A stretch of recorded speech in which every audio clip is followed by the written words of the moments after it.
welcome everybody who's joining us on the live stream and congratulate all the board members and our executive team for getting this together this evening. I'm going to let our attorney, Mr. Brian Egan, make a statement for the record, and the meeting is formally called to order. Thank you, Mayor. Thank you, members of the Board of Trustees, executive staff. Thank you for your patience in setting this up, and thank you for the public for watching this. These are certainly trying times, trying for your elected officials to try to modify their public participation meetings in accordance with the governor's rule.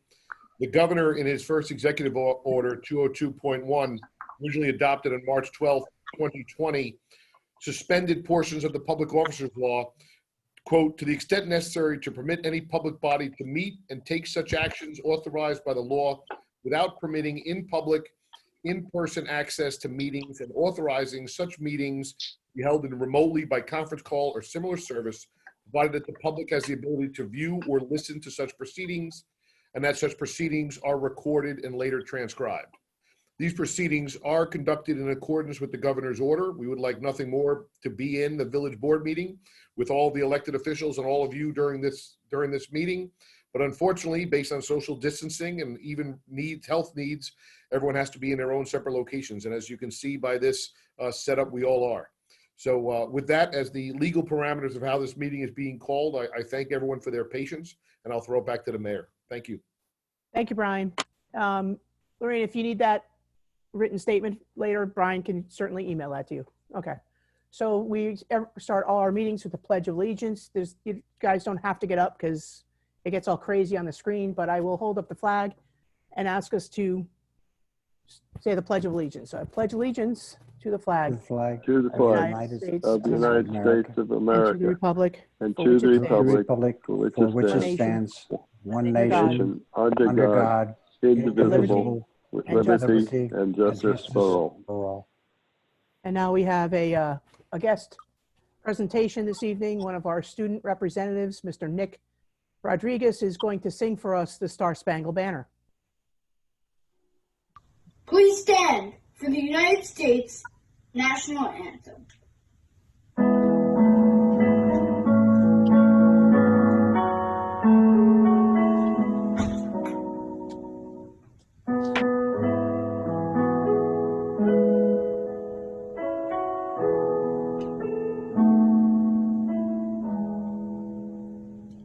Oh, say, can you see by the dawn's early light what so proudly we hailed at the twilight's last gleaming, whose broad stripes and bright stars through the perilous fight?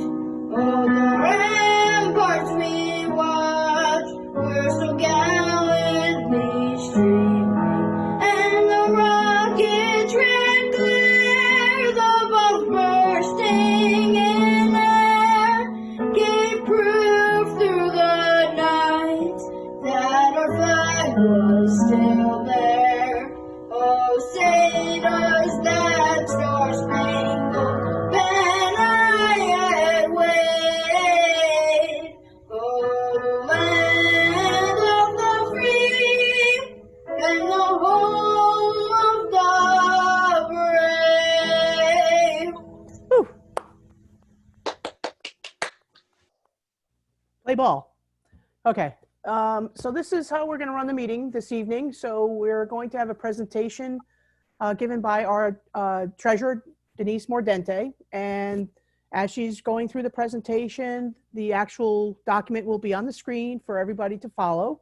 Members of the board, you do have your documents provided to you. But if you just watch the screen, you'll listen to Denise's presentation. Then we'll actually go into the budget and the board members will be able to ask questions. Board members, if you have a question, just please raise your hand so that I can see you and take you all in an order so that we can communicate effectively. So with that, I'm going to turn the floor over to Treasurer Denise Mordente. Okay. Tonight, I'm pleased to... Kevin, Denise, just wait for Kevin to see if he can get the documents on the screen. He's going to switch screens for us.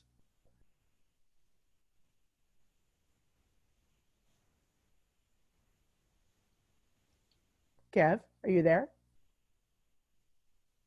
I am, yep. Okay, so you're going to get the presentation up for us, please? Yep, takes a little while. Okay, thank you.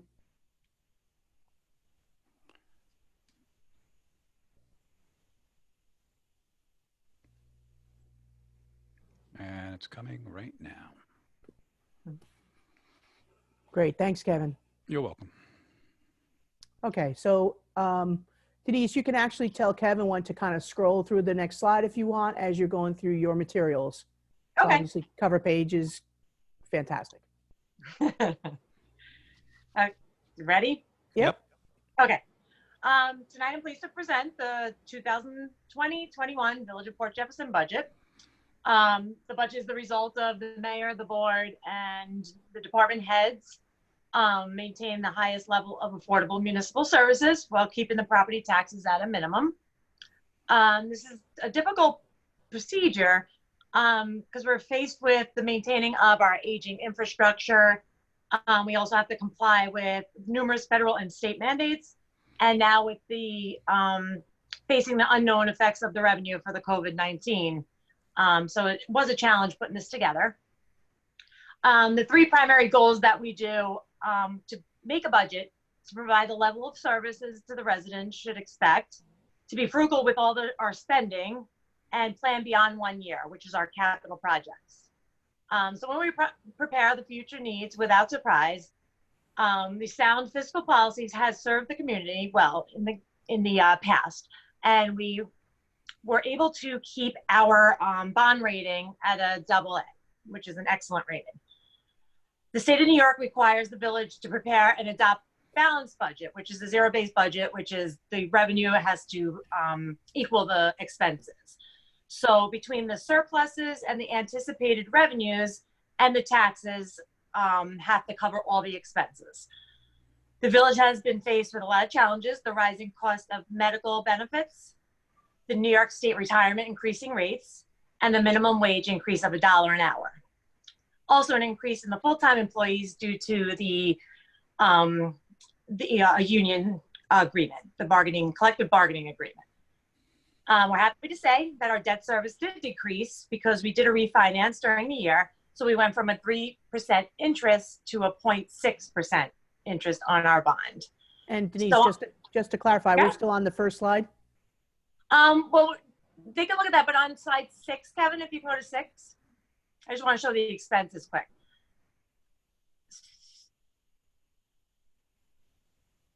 I think down one. There you go.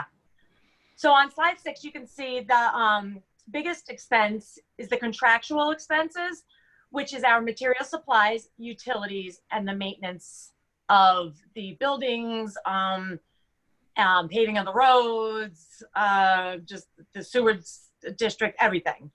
The biggest would be the next biggest is the personnel services, which is the payroll, the personal services, and the employee benefits. Those are the three major expenses that the village incurs each year. So Denise, you want to take us back to the top slide and walk us kind of through the slides one by one? Sure. Thank you. Okay. So the revenue is the budget this year is $9,992,565.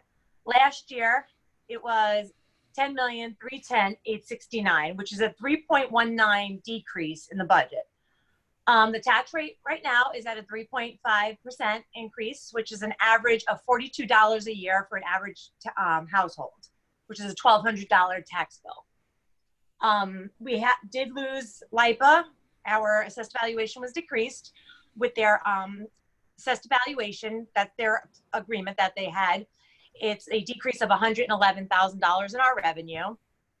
And the ambulance company, we took in $145,000 last year, and that is no longer a revenue for us. So we had to make it up with the taxes and other revenues that came into play. So the tax rate now will be 31.027 per assessed valuation.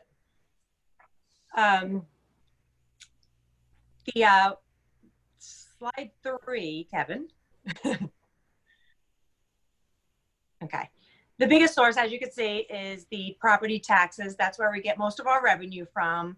And the others are basically even. We have our recreation. We have our gross utilities. We get 1% from every cable bill, all utilities that the village residents participate in. We have the building permits. We have also the court for our parking tickets and all the ordinance and the building tickets that we take in. That's another source of revenue that we take in for. Also, we have, yeah, my phone's really small, so I should be looking at my own slides. We have parking fees. Yeah, the parking fees, that's from Kevin. All the parking meters that we collect from the people that are visiting our village. And that's the basic of rentals. We do have rentals. We have our cell phone tower that we get money from. That's a new revenue.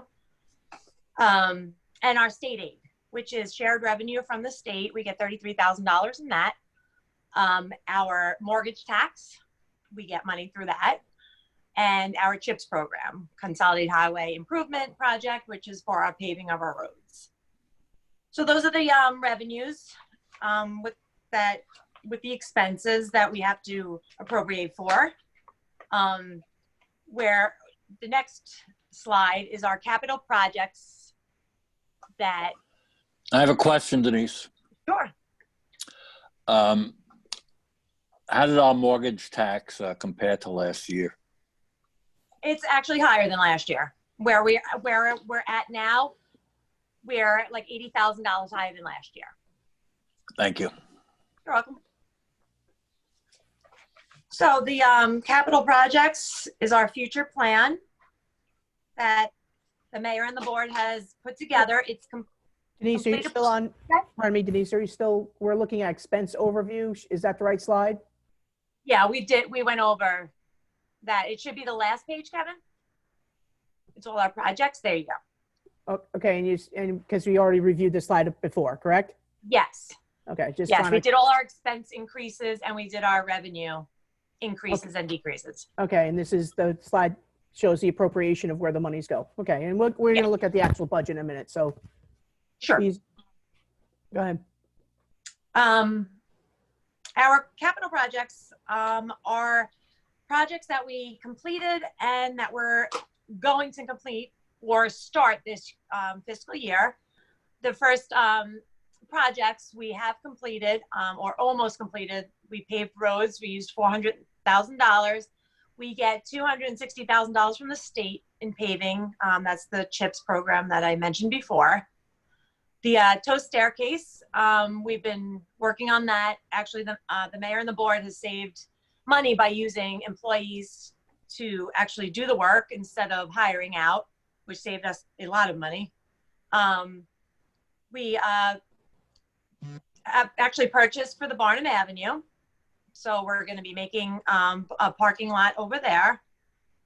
And then the next ones are the ones we're going to be starting.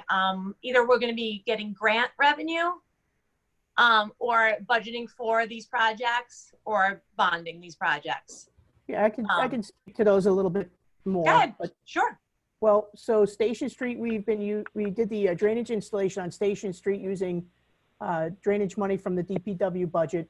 But we did get a state grant for $750,000. That's a 50% match. So we have to pay up front $350,000 and then we'll get the recuperation of that. Texaco parking lot was completed. That's a project that's been completed on the books.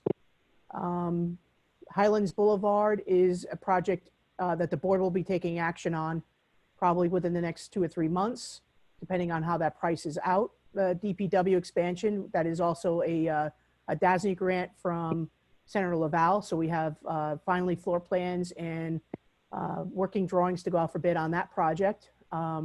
Rocket Ship Park bathrooms is a grant from Suffolk County. Those bathrooms will be renovated and we are including heat in those bathrooms so that they can be open year round. Village Hall bathrooms down on the main floor is a Suffolk County grant that we will be making those bathrooms ADA compliant on the main floor.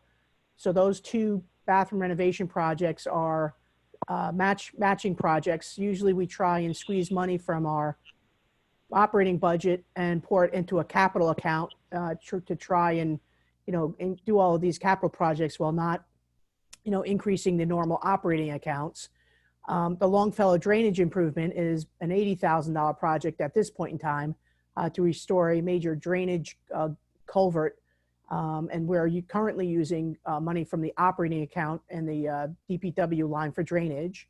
Barnum Lot comes out of the parking capital accounts, which are when we collect our metered parking funds annually, we then shift that money or pour it into a capital account, reserve it. That's how we did the Texaco parking lot a couple of years ago. And this year's big project is the Barnum Lot. East Beach retaining wall, as we get a price on, we'll probably have to go out for a small bond on that.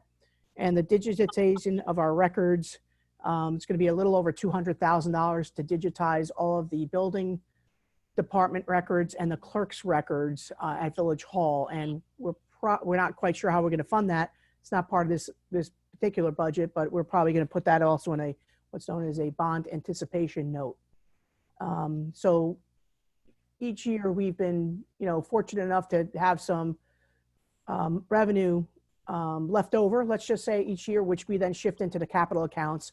And we're always trying to put that leftover money into brick and mortar here in the village to save the money for the taxpayers. Question? Sure. And is it Stan? Yeah, Bruce Miller here. Bruce. So the expansion of the North Country Road facility and the bathrooms in the Village Hall, I thought were going to be done last year. Then it was they're going to be done this year. How come they're not done this year? So they're not done this year, Bruce, because we need architectural renderings, which we have now on the DPW expansion building. So that project's ready to go out now for pricing and for bid. The bathrooms, we are waiting on architects' renderings to put both those projects out to bid. And of note, we do not have contracts yet from the county for the bathroom renovation projects. And as you well know, that you cannot start a grant project without a signed contract. So that's all been right. And the delay. You've got East Beach retaining wall, but you've got a West Beach washout. Should that be in the budget? Depends on where that pricing is going to come in, Bruce. So that project, we're not quite sure where the pricing will come in on that, but yes, we'll add that to the list. Thank you.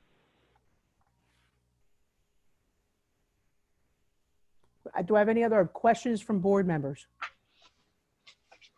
I can't really see right now. I don't know why. Any other questions from the board? No questions from Stan. Thank you, Stan. Can we move then from this document into the actual budget document, Kevin, please? Yes, stand by, please. And what I do want to note is that, cutting our budget by over $300,000 was not an easy task. Cutting any budget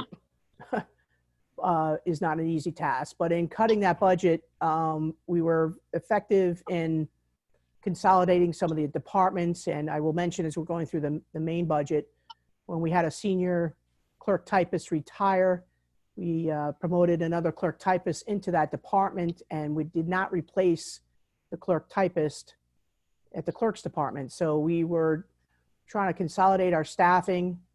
I want to commend this executive team here, because Barbara Sakovich now, as our clerk, is wearing 3 hats: clerk, deputy clerk, and the mayor's assistant. So we took 3 salaries and rolled that into 1.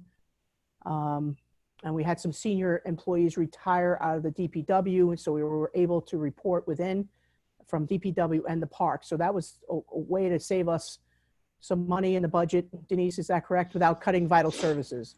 That's correct. And Kevin, how you doing with the budget document?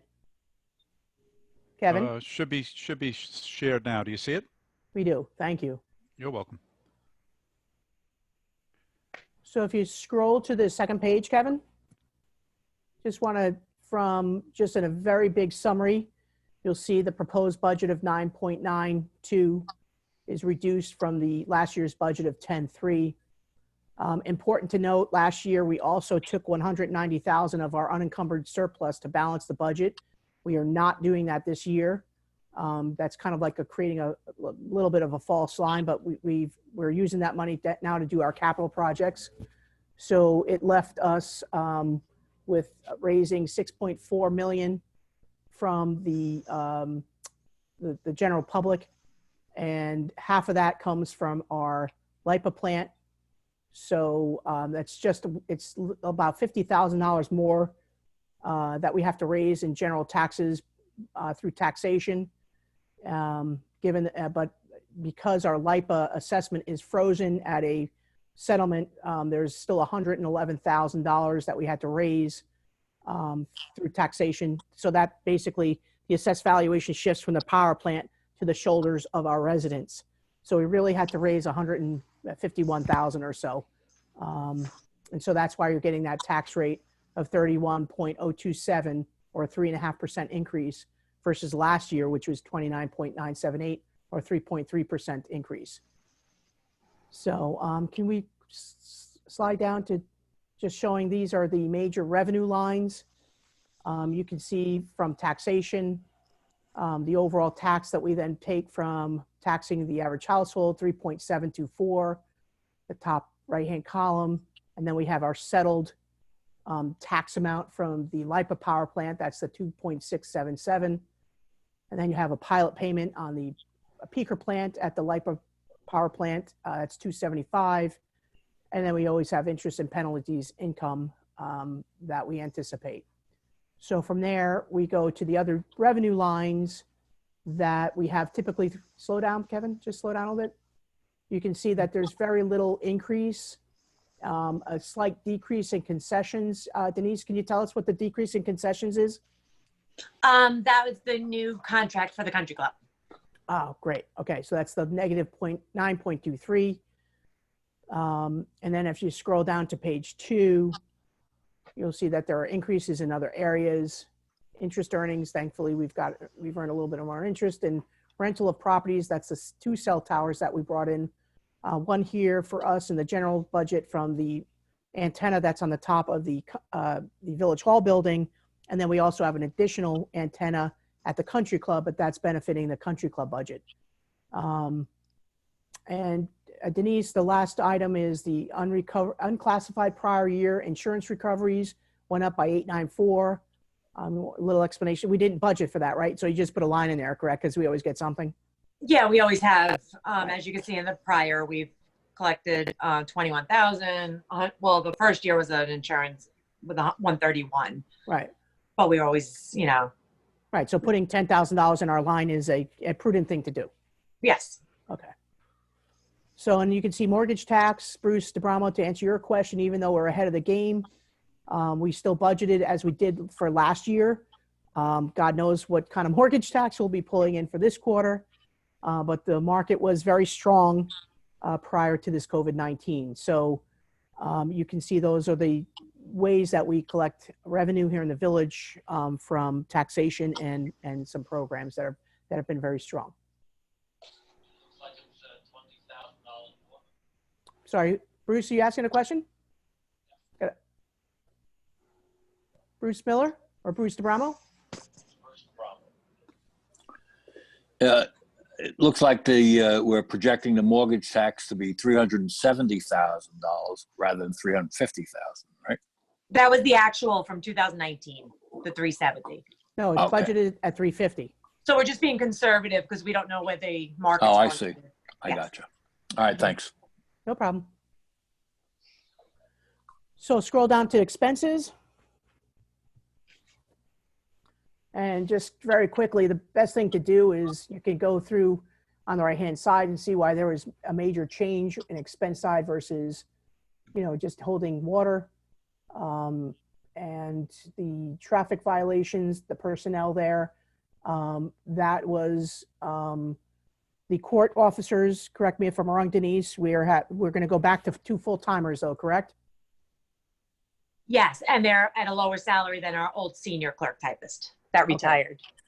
Okay, so there was a good savings there, and that was the kind of the savings we were talking about earlier, by having some senior personnel retire and saving by taking on through civil service a new clerk typist. 2 full-timers for the court judges, 1 for each respectively. No changes until you get to the very bottom, and the village assessor. He was on a hourly with us, and we have put him on just a straight annual salary. And so is that the reason why we have a 50% increase there, Denise? Yes, Okay. correct. So it's not really an increase dollar wise. It's just on paper, it looks like an increase. And he's an employee versus the other one was a vendor, right. contractor. Bruce Miller here. Yep. What are the consequences as far as benefits for that move? Which move? To Which put move? him on salary as opposed to a contract agent? It's just the Medicare and Social Security. That's the only impact versus a contract as an employee. He doesn't get benefits. He doesn't get medical or dental. Pension? No, he's not part of the system, but he's allowed to. All our part-timers or seasonal can join. So the difference is he's just not having to clock in hourly. He's there working and getting a stipend like our chief of code. Correct? Correct. Maybe Denise could get a summary of that, those costs and things like that when, not now, but after the meeting. Sure. Okay, next slide, Denise.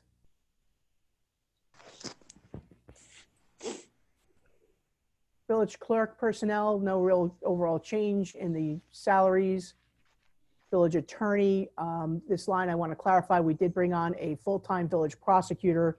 That was another line where we were hiring outside counsel and to deal with some of our major property, how can I say, violators. This includes Willis Avenue, the property up on the west side of the village where we had the infamous flagpole and the tree clearing.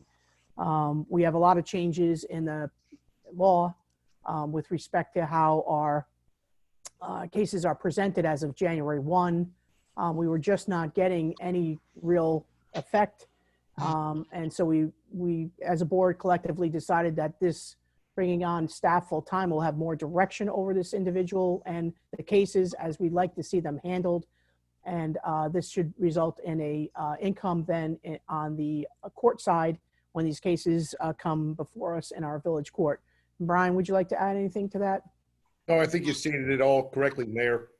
This is to really, bring our code enforcement, put an emphasis on our code enforcement, and utilize our code enforcement officers, our public safety officers, to go out there and actually aggressively prosecute these code enforcement violations that we see in the village, and also to use our justice court to our best advantage. Having a full-time deputy village attorney in Village Hall is going to benefit having them as a resource there all the time. So our code enforcement officers are going to get trained on enforcement issues, and that takes a bunch of stuff off the plate of our building and planning department on the enforcement side. And Mayor, if I could also add, you did note it briefly, but the unfunded state court mandates that went along with not bail reform, it doesn't affect us, but the companion piece was discovery, which is very, very difficult for villages to accomplish the time and within the time constraints to properly prosecute defendants, and he is going to be responsible for that. So this is a belated Christmas gift from Albany in last year's packages that the villages have to deal with, and they must deal with it, or they're not going to be able to prosecute any violations in their justice court. Okay, so and the board has been over this because obviously we all voted on this item here. Village engineers, no change other than, contractual mandates. That's the 2.24%. Elections, standard, just a $600 increase if we have to use the county machines. Prudent and public works. We had that's senior clerk, and now we have, what was that? Is that the senior clerk, Denise? Yes, that's a lower salary, yes. Village hall personnel. We have a new village administrator. And you have the Maintenance clerks. mechanic. We have a maintenance mechanic now. Oh, okay, great. And so we also took one of our custodians at Village Center and made him into a maintenance mechanic so he can go throughout the village and do minor repairs, things that we're using outside contractors for, outside electricians and outside plumbers. We think having one of our employees, we just brought him to this position, handle that more effectively for us while we're paying higher rates using outsider contracts. Special items, reduction simply in, what do we save there? Insurance. Oh, thank you. Yes. Putting the insurance policy for the village out to bid has led to savings over time. And next slide, please.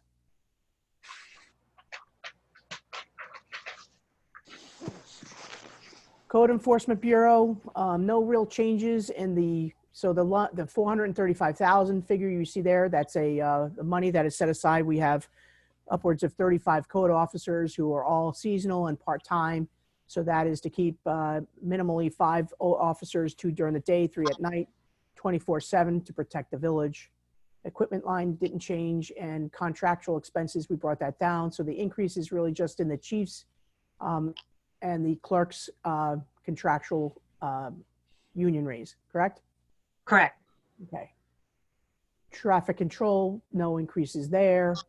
On-street parking, this is our managed parking and mobility department. We have network fees and maintenance fees for the meters. Those are under your contractual expenses. Security cameras, this is the line that is paying for all of the high zoom tilt cameras that we're installing throughout the village to connect with Suffolk County's real-time crime center.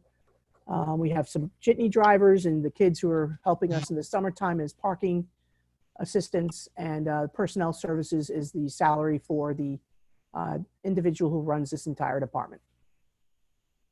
Safety inspections, this is really in Allison's department, the building and planning department. This is your fire marshals, your building inspector, and your ordinance inspector currently. Is that correct? Correct. Registrar, I guess we just didn't need to have this $1,000 expense. No. Ambulance expenses. So this is one of the reasons why we cut our budget over $300,000. We no longer had this expense, but there is a flip side to this equation, because we had allowed the ambulance company to go out and collect, reimburse the insurance. So when people paid through their insurance company for the ambulance ride, the ambulance company was collecting that money and sending it back to us. The offset is really just a loss of $145,000. Is that correct, Denise? That is correct. So what, can you slide down, please? Street maintenance, this is our Department of Public Works. So you can see there was a slight reduction in the actual overall salaries. Again, senior staff retiring, promoting from within, and taking on new laborers at the entry level. Contractual expenses, those are all the lease agreements for the vehicles. Garage expense, this is for gasoline and maintenance of the equipment. Snow removal, this is for sand and salt, and to pay for the personnel overtime and double time if we had a snowstorm on the weekends. Street lighting, this is for equipment and also contractual expenses. This is for the electrician to go out and repair lighting. This is an annual contract. Interestingly, we are moving to this massive LED project. This is the line where we're going to be saving a lot of money and being able to pay for all of our street lights to become LED. Is that correct, Denise? That's correct. Sidewalk, $40,000 a year. It's not near enough to go into sidewalks, but we always find grant money and we hopefully make a difference. Contractual expenses, off-street parking. This is, remind me? That's DPW. It's same as like garage. It's all our DPW, just expenses. Oh, okay. Off-street parking expenses. Materials, yes. Programs for the aging. This is to keep our senior programs running at Village Center. Economic development. This is for social media, for video, for advertising, for you'll see we're going to have a new partnership with the Times Beacon Record, sending out our port report newsletter. Scroll down, please. Scroll down, Kevin. Thank you. Personnel services and parks. Again, I think we added an individual here, even though we had some downsizing here as well. Yes, we were going to add somebody, but we never did. So we'll have that money to put into the expenses for Okay. beautification and. Okay. Recreation, this is the staff at Village Center, and the people who run that department, as well as the people within that building. Village Center, Village Personnel Services. So recreation, this is Gina, who's our rec aide, and Renee. Is there anybody else in that line? No, it's the two of them, and the what's it called? The person that's downstairs at the desk. Oh, the managers, the night managers? Yes. Okay, so then you have Village Center Personnel Services below at 219.5. Those are the part-times and the maintenance and the custodians. Okay. And then contractual expenses at Village Center, 108. What can you just remind me what that line Sure. is for? Let me just get the page. Contractual expenses. Okay, skating that rink. is for the Village Center is the skating rink, the equipment, the Village Center programs, the supplies, the repairs, the utilities, and the chandlery. That's for the Village Center. And for the recreation, it's for the rentals, the printing and publications, the conferences, the athletic equipment. Those are the contractuals. Okay. And on the skating rink side, this is to put the wall up and the flooring and make the ice, and then they pay us back. We get about $100,000 a year in revenue from them, correct? Correct. Beaches, this is what it costs to run the kids down at the beaches, our lifeguards and our beach attendants. Celebrations, that's your fireworks, people. Yep. There's nothing else in that line. Scroll down, please. Zoning, $150. Maureen, we don't pay you $150. What's that for? I'm kidding. So I don't even know. That's what that is there for. That's just supplies. 150. We're big spenders for the zoning board. Planning. This is our planning department. We have a full-time planner, 2 part-time planners. Contractual expenses. That's your copiers and things up there to run that department. Environmental, 40 grand. That is what we've been paying Nicole Christian out of to get our grants awarded, and Roger Cosello, when he was our clerk of the works, was getting paid out of that line. Storm sewers, contractual expenses.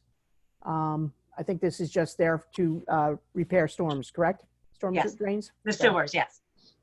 Street cleaning, personnel services. This is really overtime and double time for weekends. Equipment for supporting the sweepers, and the 75 grand is for leasing the street equipment, correct, Denise? Yes, materials and supplies, utilities, whatnot. Okay, For no changes there. Nope. Beautification, that's what Karen Markson does in our beautification department. She makes magic with $13,500. Scroll down. Employee benefits, I'll let you tackle this one, hon. The employee benefits, the New York State retirement, the rate went up, just less employees that joined it, so that's why it's down. The workers' compensation, again, we went out for bid and it went down from 252 to 160. Great. And medical benefits went up because of the New York State, their rates that they put in play. And we had another 2 employees full-time that are be taking the benefits. Okay. So we had just a very slight increase in that line. Thank you for the savings and putting things out to bid for us. And then we have the next line is debt service. That is the 375 is for the streets bond that we did about 8 years ago, wasn't it? At this point in time? Correct, yes. That was, we borrowed $5 million to do as many streets as we could. We tackled the big streets, East Broadway, Thompson, major drainage had to be put in those. And then we have bond interest to pay, and then the ban. This is a combination of meter parking money to help us pay back for the purchase of Barnum and the improvements up at Texaco and Rocket Highway Ship Park. Yeah. And highway Oh, and equipment. the highway equipment. Yeah. But we're waiting for that. That's $153,000 we should be getting back from New York State shortly. Yeah. So that's your total expenditures, guys. Do you have any questions? Who's got some questions on that? I noticed the LoSAP, we're not paying that anymore. That's nice to see. Correct. Yep. I have a question, back up to the courts, where it shows the new salary for the new attorney. Where does it show the decrease for the prior counsel for his salary? I didn't see where that came out. So that's an expense line under contractual. So can you scroll back up? I think it's under, keep going, It was in the under courts. more. Again. One more time. So you see contractual expenses there, Kathy Ann? Yes, We budget 119, last year we paid 138. yes. And the year before, I think we paid, we keep going over that line. So we're paying, so this 49 where we are right now is that line, that's going to be a whole bunch more money once everybody starts submitting their bills. Brian, no, I'm kidding. So what happened last year is Paul, the other attorney, didn't submit his bill in a timely manner. So we got hit with that bill this year. I think we've paid the outside counsel upwards of $80,000. So it may not be, it's not being distributed here. I see. Okay. Bruce Miller here. Yep. Health registrar down 100%. Can you give me a little information on that? That is Okay. just, they always budget, it's only $100 that they budgeted for the registrar for bill, for their paper and their materials. It usually came out of the clerk's materials and supplies, so we just got rid of that line. It was only $100. All right, thank you. Bruce D or Stan, do you have any questions? No can't hear Bruce. questions. No questions. I'm good too. Kathy Ann, you have any other questions? No, I'm good. Thank you. Okay. Mr. Miller, any other questions? No questions. Okay, so I'm actually going to make a motion to adopt the budget as proposed. And if you're in favor, just can I get a second on that motion first and foremost? I'll second the motion. Second by Stan Laux. All in favor, I'm just going to ask you to raise your hand like this if you're in favor. And Bruce, can you say aye if you're in favor, or if you're not, I can. Bruce Miller says aye. Okay, thank you. That was for the stenographer's benefit. Okay, thank you very much. We're going to move on now to presentation from Mr. Brian McMillan, who is our superintendent of greens up at the Port Jefferson Country Club. How you doing, everyone? Pleasure to be here with you to show Okay, you Brian. this presentation. Great. And let's just wait till Kevin gets it up on the screen for us, please. Yeah, sure.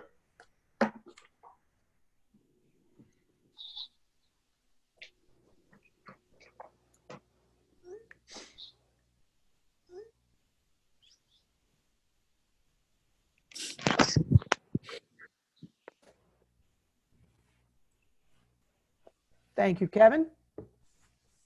All right. So for the 2020 to 21 budget, our budget committee's goal, which Kev is the second page down, if you could just scroll a little bit,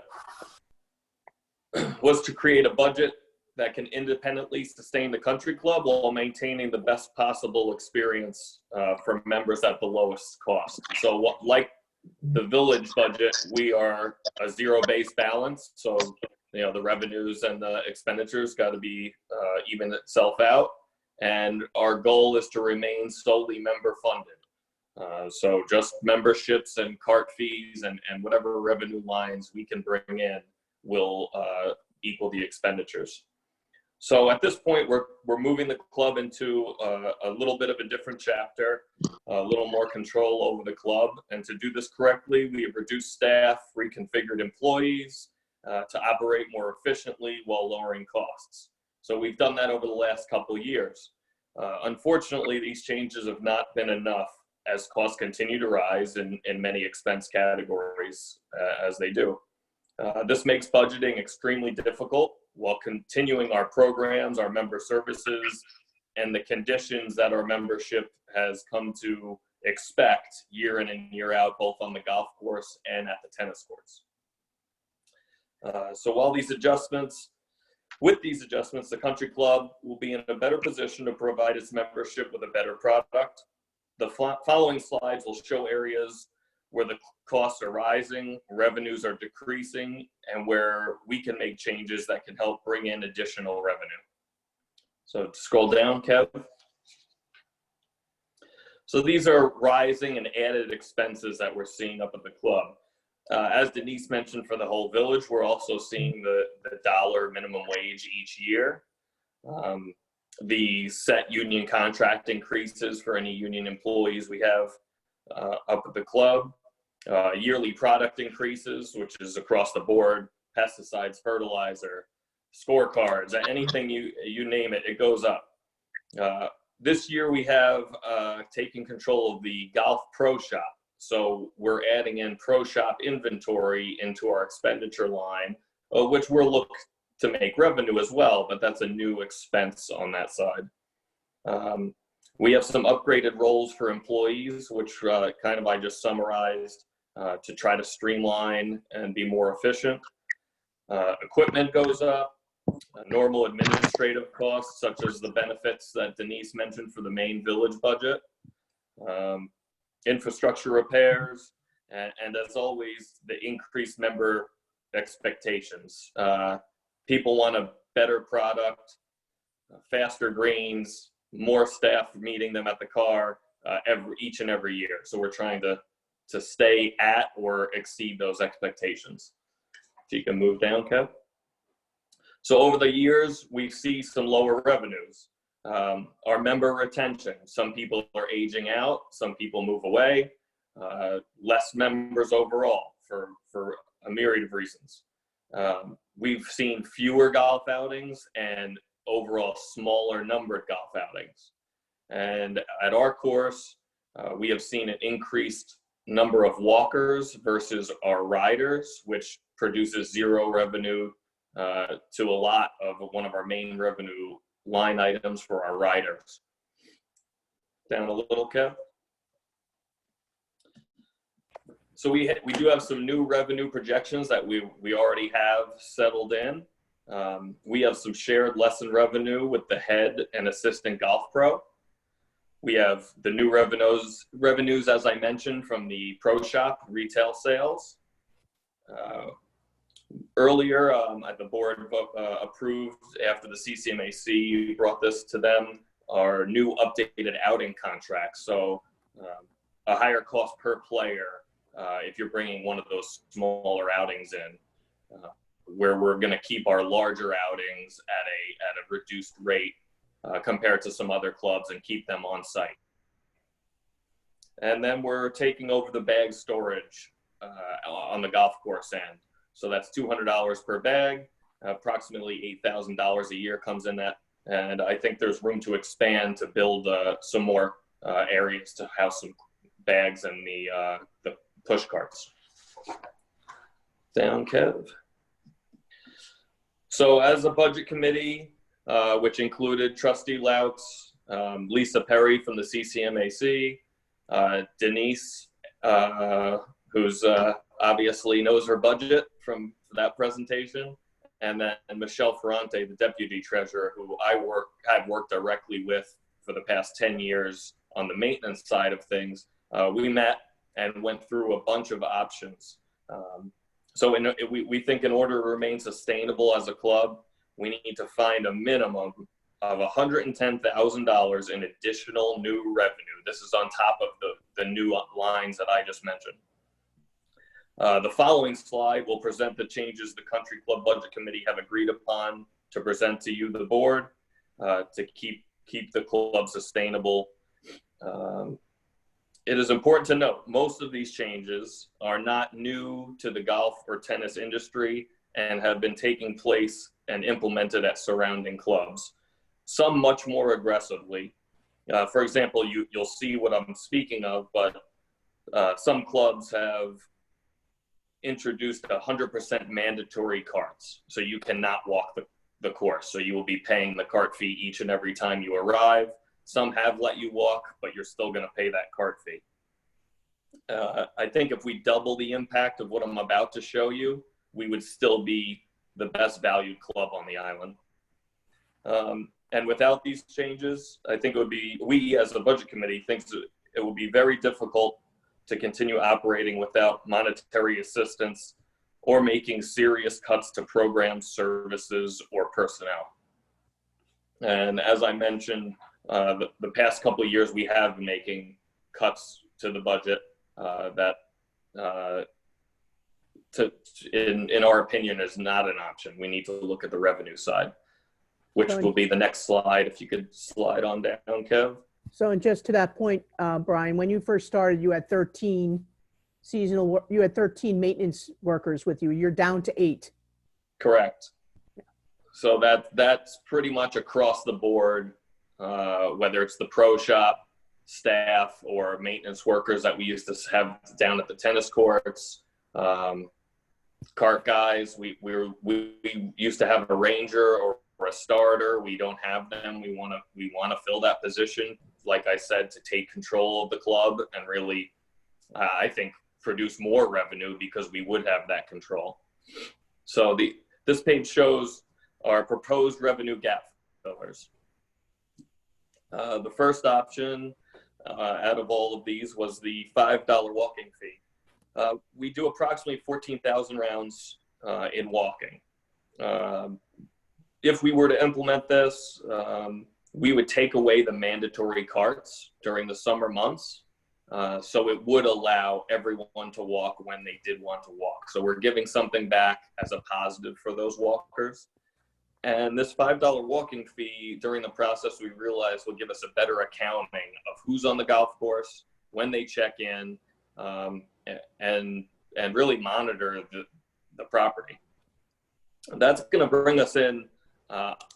These are conservative numbers with the minus the mandatory cart fee money, which we'll be getting rid of, about a plus $60,000 revenue line, and that's a new line. The next would to not just get the walkers, we would have $1 additional cart fee that would go up to 23 from 22, which is well below a lot of area clubs. Some are 28 to even $30. So we're still, again, a great value. And that's going to bring in about 10,000.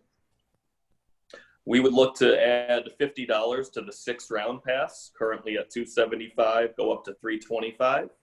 We have, last year we had 80 people buy this pass.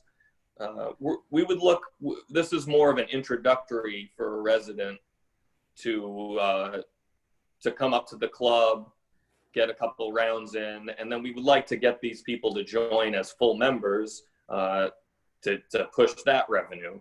Where we think as a committee that the price at $275 was just too low and too much of a discount. That we're with 80 people purchasing this, it was just too many people. So we upped that a little bit, and that's about $4,000. In this model, we would have just a 5% increase to all resident rates, which we would like to recur annually. So it was a known percent increase to make up for just annual increases in expenditures. And need to align the rates a little better in the resident category. They are a great value, and it is a great benefit of living in the village, and we just wanted to up it a little bit at 5%, and that's about a $25,000 increase. And lastly, we would delete the weekday resident category. This would have weekday members upgrade to at least the modified, which was installed, I think, a year or two ago, where you can play the weekend afternoons. So you are getting something for that extra cost, which is about a $175 increase. That would bring in $11,000 if everyone just went to modified. Some might go to full, so that's a conservative number, and we might get more revenue out of that. And so the total gained out of all of those is that $110,000 number on a conservative basis that we came up with, that we needed to fund the budget proposed. So, sorry. Any questions on So that, Mayor? I just wanted to point out that, you know, our fiscal year, which starts June 1 and goes till May 31st, doesn't coincide with the golf season, which starts, you know, April, or March 15th or whatever, and goes to the end of the year. So some of these initiatives, we don't have to adopt until the next season. Is that correct, Brian? So for instance, these increases in membership fees would not impact the member until the year 21. That is correct. I feel that we should get them in place for the early bird membership, which is someone who would join in the fall who's not a current member, and then play the next year for that membership. So they play the rest of this year and then for their next year's membership, just so everyone has this out in front of any membership signups. But yes, it's for the 21 season. Right. So, and Stan, because you were very yeah, Brian, I think the $1 increase in the cart fee was on the schedule for this year. Okay. And I'd also like to add that for the last 5 years, if we go back 5 years and look at our budget, the country club budget has been virtually the same for the last 5 years, which in any industry is practically impossible. And we've got to the point where we cannot make any more cuts. As Margot said, we've gone from 12 or 13 seasonal workers down to 8.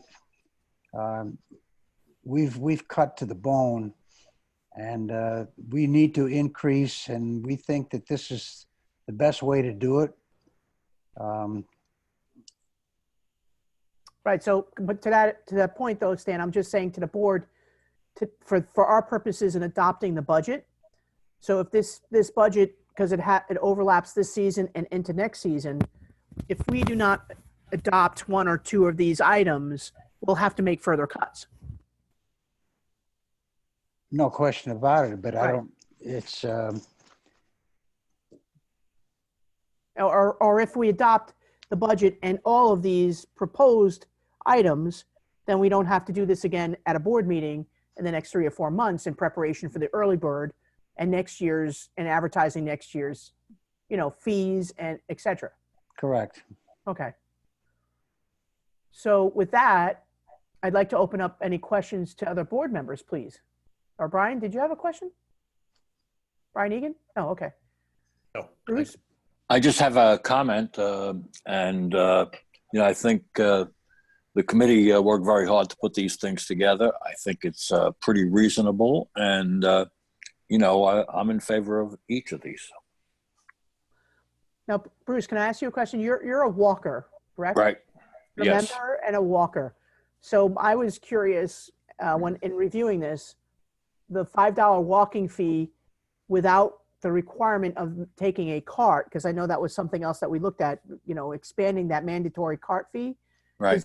Does this work out to your benefit?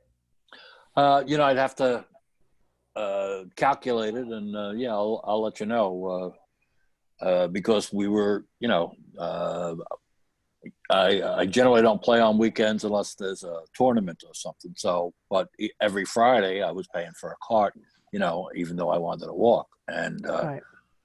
so I'm not exactly sure how it compares, but to me, a $5 fee is pretty reasonable. And, whether you walk or whether you ride, you're still taking divots out of the fairways and stuff like that, and you're causing work for the employees. So it seems reasonable to me. Okay, good. Kathy Ann, do you have any questions? I don't. I'm good. Thank you. And Mr. Miller, do you have any questions? You still with us?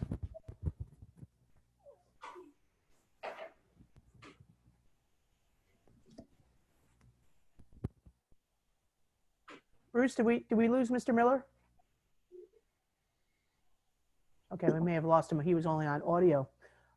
So we did lose Bruce Miller on audio. Okay.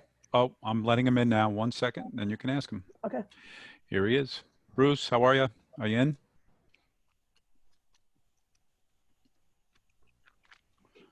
Bruce, are you back with us, please? Bruce Miller.